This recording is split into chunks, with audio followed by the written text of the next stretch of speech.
Assalamualaikum warahmatullahi wabarakatuh. Perkenalkan, nama saya Kotrun Nada dengan NIM 1119104. Di sini saya akan menjelaskan tentang uji korelasi kendal tahu menggunakan SPSS beserta pengertian dan kegunaan. Untuk pengertian korelasi kendal tahu sendiri ialah korelasi kendal tahu merupakan statistik non-parametrik dengan skala pengukuran dan data sekurang-kurangnya data ordinal. Uji korelasi kendal tahu adalah salah satu bagian dari uji statistik non-parametrik. Artinya, dalam proses pengujian ini, nantinya tidak ada asumsi atau sebuah pernyataan khusus untuk mewajibkan bahwa data penelitian harus terdistribusi dengan normal. Selain itu, tidak ada pula keharusan di mana hubungan yang terbentuk dari variabel harus linier.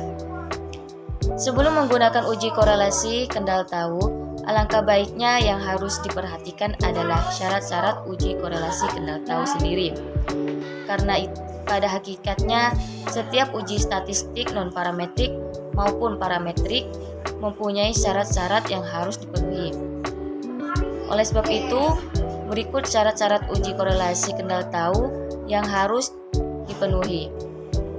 Yang pertama, penelitian bertujuan menganalisa hubungan atau pengaruh atau korelasi antara variabel satu dengan variabel yang lainnya.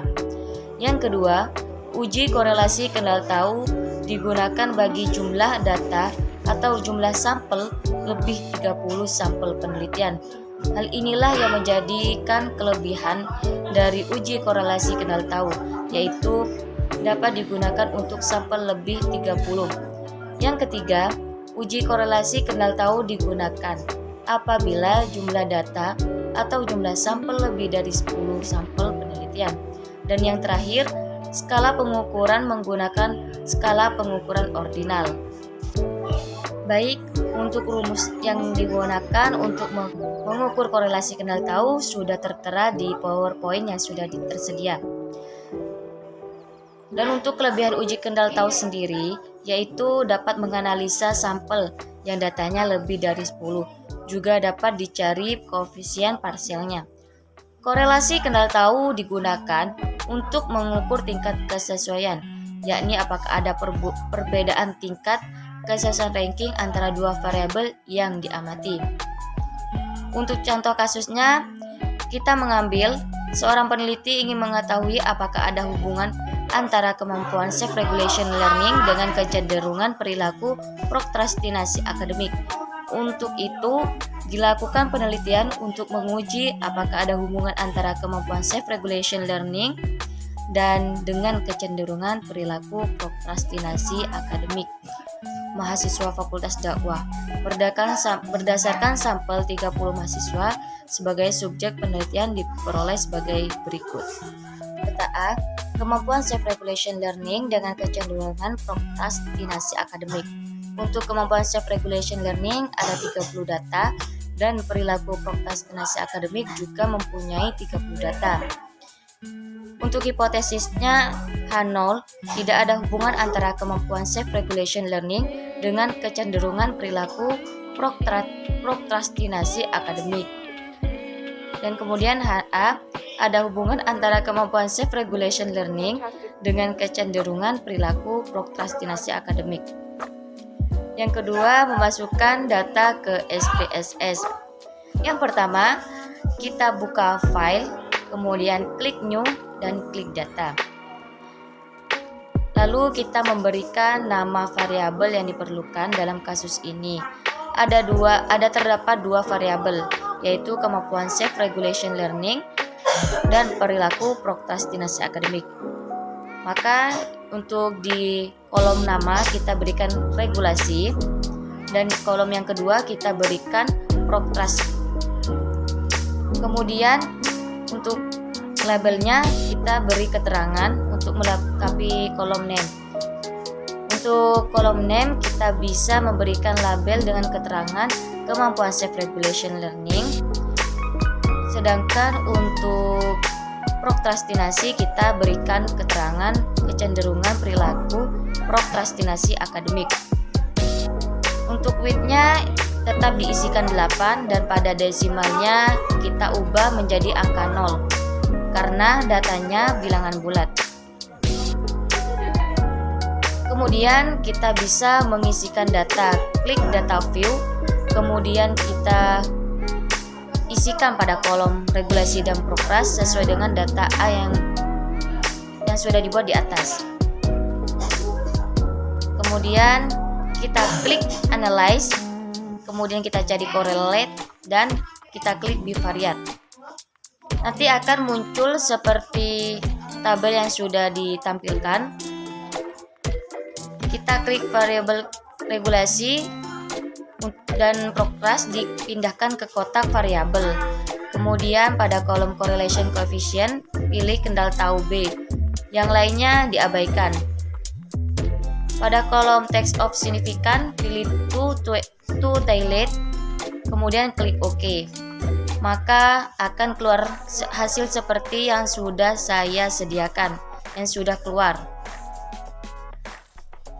Di sini saya akan menjelaskan interpretasi output SPSS. Pada tabel correlation diperoleh harga koefisien korelasi sebesar 0,611 dengan signifikansi sebesar 0,000. Berdasarkan data tersebut di atas, maka dapat dilakukan pengujian hipotesis dengan membandingkan taraf signifikan dengan galaknya. Jika signifikansi lebih dari 0,05 maka H0 diterima. Sedangkan signifikansi kurang dari 0,05 maka HO ditolak. Untuk hipotesisnya, H0 harga koefisien korelasi tidak signifikan, HA harga koefisien korelasi signifikan. Pengujian bisa melakukan Z hitung dan Z tabel. Jika Z hitung lebih besar dari Z tabel maka H0 ditolak, sedangkan Z hitung kurang dari Z tabel maka H0 diterima. Dengan catatan, berkaitan dengan besar harga koefisien korelasi, harga korelasi berkisar 0 sampai dengan 1. Untuk kesimpulannya, saya akan menyimpulkan bahwa penelitian ini membuktikan ada hubungan yang signifikansi antara kemampuan self-regulation learning dengan kecenderungan perilaku prokrastinasi akademik. Hal ini berarti bahwa kemampuan self-regulation learning saat berhubungan dengan kecenderungan perilaku prokrastinasi akademik mahasiswa. Berdasarkan harga koefisien korelasi sebesar min 0,611, di mana harga korelasinya bersifat negatif, artinya semakin tinggi kemampuan self-regulation learning, maka akan dibarengi dengan semakin rendah kecenderungan perilaku prokrastinasi akademik mahasiswa dan sebaliknya. Sebagaimana uji korelasi Spearman, uji korelasi kendal tahu digunakan untuk uji korelasi yang datanya berbentuk ordinal atau berjenjang ranking dan bebas terdistribusi.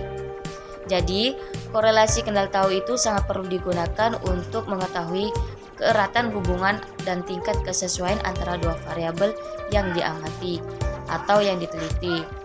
Data yang diamati atau yang diteliti berbentuk ordinal atau berjenjang dengan distribusi bebas dengan menggunakan rumus-rumus yang sudah ditulis di atas. Jadi untuk uji korelasi kendal tahu itu sangat penting buat kita untuk mengetahui keeratan hubungan atau korelasi.